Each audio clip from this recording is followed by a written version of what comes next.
আমরা যখন কোনো কম্পিটিটিভ এক্সামের জন্য প্রিপারেশন করি তখন আমাদের মধ্যে যেটা একটা মেন প্রবলেম হয় সেটা হচ্ছে কনসিস্টেন্ট থাকা। সেই কনসিস্টেন্ট থাকাটা হচ্ছে খুবই দরকার যে কোনো এক্সাম বা যে কোনো লাইফে যে কোনো কিছু করতে গেলে কনসিস্টেন্টের একটা খুবই ইম্পর্ট্যান্ট রোল আছে। কিন্তু আমরা বেসিক্যালি যদি কম্পিটিটিভ এক্সামের কথা বলি তাহলে কিন্তু সেই কনসিস্টেন্টটাকে ল্যাক করি। হ্যাঁ, প্রথম কিছুদিন আমরা খুব ভালোভাবে পড়লাম, হয়তো সেটা কারোর 1 মাস কারোর 1 সপ্তাহ, কিন্তু তারপরে আবার সেই সাইকেলটাকে আমাদের যেটা যদি আমি একটা গ্রাফ করি এইরকম সাইকেলটাকে এইরকম হওয়া উচিত, কিন্তু অ্যাকচুয়ালি কী হয়, অ্যাকচুয়ালি সাইকেলটা হয় এইরকম হয়ে যায়, এরকম কিছু টাইমে ওঠে এরকম উঠতে থাকে, ঠিক আছে। কিন্তু সেইটা থেকে তোমরা কীভাবে মানে নিজেদেরকে মুক্ত করতে পারবে সেটার নিয়ে আজকের এই ভিডিওটা। নমস্কার বন্ধুরা, তোমরা দেখছো ইউপিএসসি উইথ চিনুদা। যদি এই চ্যানেলে নতুন হও তাহলে চ্যানেলটিকে অবশ্যই সাবস্ক্রাইব করে নিও, আর ভিডিওটি ভালো লাগলে পরে লাইক করো। দেখো, কনসিস্টেন্ট হওয়ার জন্য নিজের মাইন্ডসেটের কিছু চেঞ্জ করা দরকার। প্রথমত নিজের মাইন্ডসেটকে কী করতে হবে, তুমি যখন কোনো একটা কম্পিটিটিভ এক্সামেতে এলে, যদি আমি বলি ইউপিএসসি হতে পারে সেটা, বা কোনো ডাব্লিউবিসিএসের হতে পারে, বা কোনো এসএসসির এক্সাম হতে পারে, তাহলে তুমি যে আসার আগে তোমার মাইন্ডকে সেটা বোঝাও যে এই এক্সামটা খুবই টাফ হতে চলেছে, খুবই কম্পিটিশান বেশি, তার মধ্যে তো আমাকে লড়তে হবে। মানে নিজের মাইন্ডসেটকে আগে থেকে প্রি মানে প্রিপেয়ার করো, যার ফলে কি হয়, তুমি সেই মানে যত এক্সাম ফেজেতে যত কষ্ট আসুক, যত মানে ডাউন ফেজ আসুক, সেই ডাউন ফেজে তোমার কি নিজেকে পুশ করতে পারবে। সেই জন্য আগে থেকে নিজের মাইন্ডসেটটাকে সেই রকমভাবেই প্রিপেয়ার করে রাখো।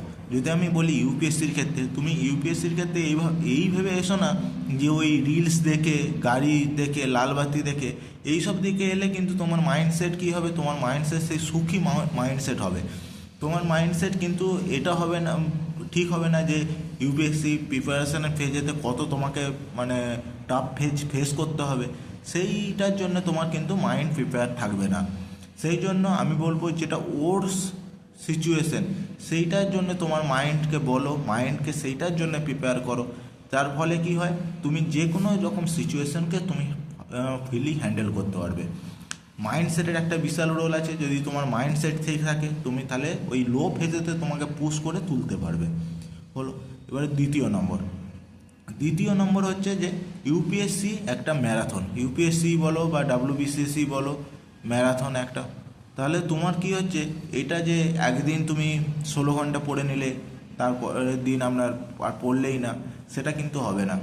কনসিস্টেন্ট পড়ে যেতে হবে, কনসিস্টেন্ট গ্রাফটাকে কনসিস্টেন্ট থাকতে হবে, বরঞ্চ উঠবে গ্রাফ, কিন্তু কখনোই ডাউন হবে না, ঠিক আছে না। এটা ম্যারাথন, এটা কম করে যারা ফুল টাইম প্রিপেয়ার করে 1 থেকে 1.5 বছর তো ফুল টাইমে লাগে সিলেবাসটাকে কমপ্লিট করতে।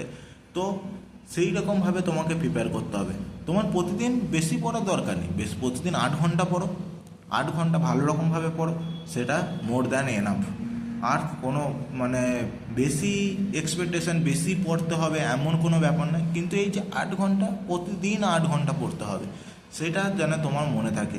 ম্যারাথনে যেমন প্রথমটাও যেমন ইম্পর্ট্যান্ট, শেষটাও যেমন ইম্পর্ট্যান্ট, সেই রকম এই এক্সামের ক্ষেত্রেও তোমাকে কনসিস্টেন্টভাবে চলতে হবে। 3 নম্বর যদি দেখি, 3 নম্বর হচ্ছে তোমাকে প্ল্যান বানাও কোনো কিছু।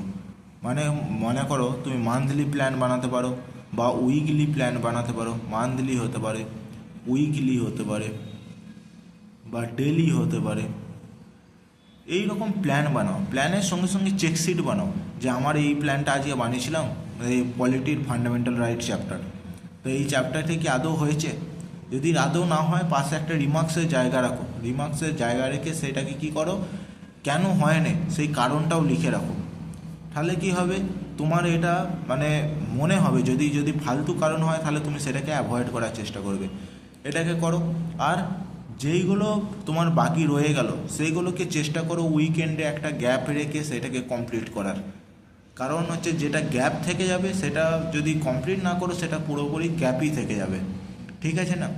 তাহলে একটা প্ল্যান বানাবে, প্ল্যানের সঙ্গে সঙ্গে তুমি সেটাকে প্ল্যানটাকে রিভিউ করবে যে আদৌ হয়েছে কি না, আদৌ না হলে সেটার কারণ কী ছিল, কারণটাকে দেখবে, কোনো ফালতু কারণ না, তোমার জেনুইন কারণ কোনো কিছু, সেই কারণটাকে হিসাবে পরবর্তীকালে তুমি তার স্টেপ নেবে। হলো, প্ল্যান হলো। এবারে তো কী হচ্ছে, প্ল্যানকে মিস করো না, প্ল্যান মিস করো না কখনো, প্ল্যান মিস যেন কখনোই না হয়। Do something, do something, something is better than nothing. কিছু তো করো। তোমার আজকে মনে করো পড়তে ভালো লাগছে না, ঠিক আছে, হতেই পারে মানুষের, কিন্তু কিছু তো করো। এমন তো নয় যে তুমি পড়তে ভালো লাগছে না বলে তুমি একদম সেই মানে টাইম পাস করতে লেগে যাবে, ফালতু টাইমে করবে, সেরকম না। পড়তে ভালো লাগছে না, তুমি সাবজেক্ট চেঞ্জ করো। তুমি পড়াটাকে ইন্টারেস্টিং বানানোর জন্য কিছু ম্যাথ সিস্যাট প্র্যাকটিস করতে পারো। তুমি পড়াটাকে তোমার ফেভারিট সাবজেক্টকে পড়তে পারো, বা তুমি কিছু ওই রিলেটেড ভিডিও দেখতে পারো, যে কোনো কিছু করো পড়ার রিলেটেড, কিন্তু প্ল্যানকে মিস করো না।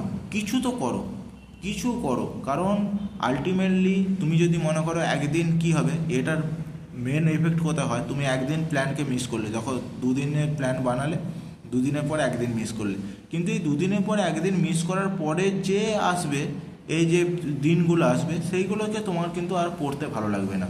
যদি তুমি এটাই যদি ওয়ার্কিং প্রফেশনাল হও, আমরা কি হই, মনডেতে আমাদের অফিস যেতে বা কাজ করতে যেতে খুব প্রবলেম হয়। কেন হয়? কারণ আমার সানডেটা ছুটি থাকে বলে, সানডেটা ছুটি থাকে বলে মনডেটাতে আর সেরকম মনটা কাজে লাগে না। সিমিলারলি পড়াশোনার ক্ষেত্রেও কিন্তু হয়। পড়াশোনার ক্ষেত্রে তুমি যদি মানে একদিন পরে পড়া ছেড়ে দিলে, তাহলে কিন্তু তার পরের দিনে তোমার সেই আবার মন এক্সকিউজ খুঁজবে যে আরে কালকে তো পড়িনিস, আজকে আবার কেন পড়া দরকার। তার ফলে কি হবে, কি ওই তোমার প্ল্যানটা আর প্ল্যান থাকবে না, মানে ওই সাইকেল থাকবে না, সাইকেল ব্রেক করে যাবে। সেই জন্য প্ল্যানকে মিস করো না, প্ল্যানকে কন্টিনিউয়াসলিভাবে চালু রাখবে। পাঁচে কি আছে, 5 নম্বরে তুমি কি করতে পারো, 5 নম্বরে যখন কোনো সাবজেক্ট শুরু করতে বা কোনো প্রিপারেশান শুরু করছো, শুরু করো তোমার ফেভারিট ওয়ান দিয়ে, ফেভারিট ওয়ান দিয়ে। কারণ ফেভারিট দিয়ে যদি শুরু না করো, ধরো তোমার ইকোনমিক্সে তুমি খুব ভয় পাও, যেটা ম্যাক্সিমাম লোকের হয়, ইকোনমিক্স দিয়ে যদি তুমি প্রথমেই যদি তুমি রমেশ সিং পড়তে লেগে গেলে, ইকোনমিক্স দিয়ে শুরু করতে গেলে তোমার বোরিং লাগতে লাগবে, তোমার মনে হবে যেন এর থেকে আর টাফ কিছু হয় না, তোমার ঘুম ধরে যাবে, আর তোমার পড়ার মানে ওই যে জার্নিটার প্রতি তোমার ভরসাই উঠে যাবে। তার জন্য আমি বলবো অবশ্যই সবসময় তোমার যে ইজি সাবজেক্ট, তোমার যেটা ফেভারিট সাবজেক্ট, যেটা পড়াতে ইন্টারেস্ট পাও, সেই সাবজেক্ট দিয়ে শুরু করো, তারপরে ধীরে ধীরে ধীরে ধীরে ধীরে ধীরে বিল্ড করে যাও। ঠিক আছে, আশা করি বোঝাতে পারলাম। আর 6 নম্বরে কী করতে পারো, 6 নম্বরে সুইচ অফ ইয়োর ফোন, মানে তুমি যদি সোশ্যাল মিডিয়া করো, সোশ্যাল মিডিয়াকে বন্ধ করো। সোশ্যাল মিডিয়া একদম না, সোশ্যাল মিডিয়া যদি ইউজই করতে হয়, তুমি যদি খুবই তার জন্য পার্টিকুলার টাইম ফিক্স করো যে এই টাইমটাই শুধু আমি সোশ্যাল মিডিয়ায় দেবো। এমন না যেন তুমি পড়তে বসেছো, 5 মিনিট পড়ছো, একটা কোনো নোটিফিকেশান এসে গেলে তুমি তার রিপ্লাই দিতে চলে গেলে, আরে ও এটা লাইক করেছে কিনা চলে গেলে। আর তোমার সোশ্যাল মিডিয়ায় আরেকটা বেশি এফেক্ট কী হয়, সোশ্যাল মিডিয়া আরেকটা বেশি এফেক্ট হয়, তুমি সোশ্যাল মিডিয়ার মাধ্যমে তোমার বন্ধুদের দেখবে, বন্ধুরা দেখবে কোথায় ফরেনে ঘুরতে গেছে, কোথায় গাড়ি কিনছে, কোথায় বিয়ে শাদি করছে, সেইগুলো দেখে কি হবে, তুমি ডিপ্রেস ফিল করবে, তার ফলে তোমার আলটিমেটলি পড়াশোনায় এফেক্ট করবে। তাহলে এর থেকে ভালো তুমি তোমাকে নিজের থেকে সোশ্যাল মিডিয়া থেকে তুমি আলাদা হও, আর যদি করতেই হয় তার পার্টিকুলার টাইম ফিক্স করো, আর পড়াশোনার সময় ফোনের নোটিফিকেশান সাইলেন্ট মোড করো, ফোনটাকে পারলে নিজে থেকে দূরেই রাখো, সেটাই বেটার হবে। কারণ এটা আলটিমেটলি তোমার পড়াটাকেই এফেক্ট করে, আর কিছু না। আর যদি 7 নম্বরে আমি দেখি, রিভাইজ দিতে থাকো। রিভাইজ কখন দেবে, পুরো উইকলি রিভাইজ করতে পারো। একটা তো আমি বলেছি যে ঘুমাবার আগে একটা রিভাইজ করতে পারো, একটা উইকেন্ডে একটা রিভাইজের প্ল্যান করতে পারো, সেটাও একটা হয়। মান্থলি একটা প্ল্যান করতে পারো, রিভাইজ করতে থাকো, কারণ আলটিমেটলি তোমার মাথায় যেটা থাকবে সেটাই কিন্তু তোমার অ্যাকচুয়াল পড়া। তুমি কতগুলো বই পড়ছো, কটা তোমার কোন রাইটারে তুমি পড়ছো, কটা নোটস আছে, সেগুলো কোনো কিছু ম্যাটার করে না। আলটিমেটলি তোমার মাথায় যেটা আছে, তুমি এক্সাম হলে যেটাকে অ্যাপ্লাই করতে পারবে, সেটাই আলটিমেট তোমার নলেজ। তার চেয়ে আর সেটাও তখনই পসিবল যখন তুমি আলটিমেটলি রিভাইজ করবে। রিভাইজ ছাড়া কোনো কিছুই মানে ভালোভাবে করা সম্ভব নয়। তুমি এটা ভেবো না যে তুমি রিভাইজ করবে না, তুমি পরীক্ষার হলেতে গিয়ে সব পেরে যাবে, এটা তাহলে কিন্তু তোমার ভুল ধারণা। আর আর কি করতে পারো, আর ঘুমাবার আগে ঘুমাবার আগে তুমি কি করতে পারো, ঘুমাবার আগে এক তো তুমি রিভাইজ করবে, তারপরে হচ্ছে তার পরের দিনে প্ল্যান করো, নেক্সট ডের প্ল্যান করো। আর কি করো, নিজের পুরো দিনের অ্যাক্টিভিটি সম্বন্ধে ভাবো, অ্যাক্টিভিটি কি করলে, কোথায় ফালতু টাইম ওয়েস্ট করলে, আজকে দিনে কি মানে ভালো কাজ করলে, কোথায় তুমি ব্লেস হলে, নিজেকে একটু মানে ভাগ্যবান মনে করো। হতে পারে তোমার কাছে কিছুই নেই, কিছুই মানে সব কিছুরই অভাব, কিন্তু তবুও নিজেকে আমি বলবো ব্লেস মনে করো, কিছুটা ভাগ্যবান মনে করো। কারণ এটা আলটিমেটলি তোমার মনকে শান্তি দেবে, আর মন শান্ত থাকলেই সব কিছু শান্ত থাকবে। আর মনকে শান্ত করার জন্য তুমি কি করতে পারো, সকালে উঠে একটা মেডিটেশন করতে পারো। কিন্তু আলটিমেটলি আমাদের মেন উদ্দেশ্য হচ্ছে এই মনটাকে কন্ট্রোলে রাখা। মন যদি কন্ট্রোলে থাকে, তুমি তাকে দিয়ে যা কিছু তাই করাতে পারো।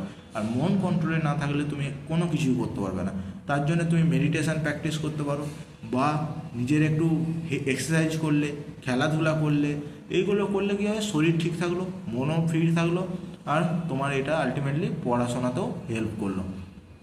আর আর কি আছে, আর যে তুমি কি করতে পারো, আর চেষ্টা করো যে সামথিং এক্সট্রা করার। মনে করো তুমি আজকে প্ল্যান করলে যে আজকে আমি পড়বো পলিটির পড়বো ফান্ডামেন্টাল রাইট আর ডিপিএসপি। হ্যাঁ, চেষ্টা করো যে ফান্ডামেন্টাল রাইট ডিপিএসপি বাদেও আরও কিছুটা করার।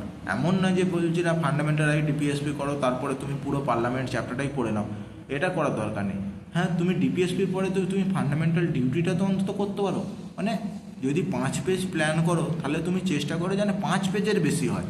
এমন নয় যে তোমাকে 5 পেজ বলেছি বলে তোমাকে 10 পেজ পড়তে হবে। 5 পেজের জায়গায় তুমি 5.1 পেজ পড়ো, 5.5 পেজ পড়ো, কিন্তু চেষ্টা করো এক্সট্রা করার। এক্সট্রা করলে কি হয়, তোমার নিজেকে মনে হবে যেন একটা আমি কিছু অ্যাচিভ করলাম, নিজের একটা জোশ আসবে, নিজের মধ্যে একটা কনফিডেন্স আসবে। সেটা আলটিমেটলি কী করবে, তোমার এই জার্নিতে হেল্প করবে, এই যে কনসিস্টেন্ট থাকাকে হেল্প করবে। আর একটা কি করতে পারো, লাস্ট যখন তুমি কনসিস্টেন্ট থাকতে পারছো না, তখন কি করবে, তুমি তোমার যে গোল আছে লাইফে সেটাকে তুমি ভাবো, গোলটাকে ভাবো, আর তুমি কেন এই জার্নিতে এসেছো সেইটাকে তুমি রিমাইন্ড করার চেষ্টা করো। তাহলে কি হবে, সেইটা তোমাকে পুশ করবে তোমার জার্নিকে করার জন্য। আলটিমেটলি এটার মেন উদ্দেশ্য হচ্ছে তোমাকে পুশ করা। মানে কারোরই পড়তে সব দিন ভালো লাগে না, কিন্তু তোমাকে তবুও পড়তে হবে। তুমি নিজেকে পুশ করো, নিজের মাইন্ডকে বলো যে আমাকে করতেই হবে, আমাকে পেতেই হবে। নিজের মাইন্ডকে পুশ করো, একটু মানে টাফ সাইডের দিকে পুশ করো। তাহলে কী হবে, আলটিমেটলি তুমি কনসিস্টেন্ট থাকতে পারবে। যদি তোমাদের ভিডিওটা ভালো লেগে থাকে, লাইক করো, চ্যানেলটাকে সাবস্ক্রাইব করো। আর আজকের ভিডিওটা এই পর্যন্তই। Thank you, bye by.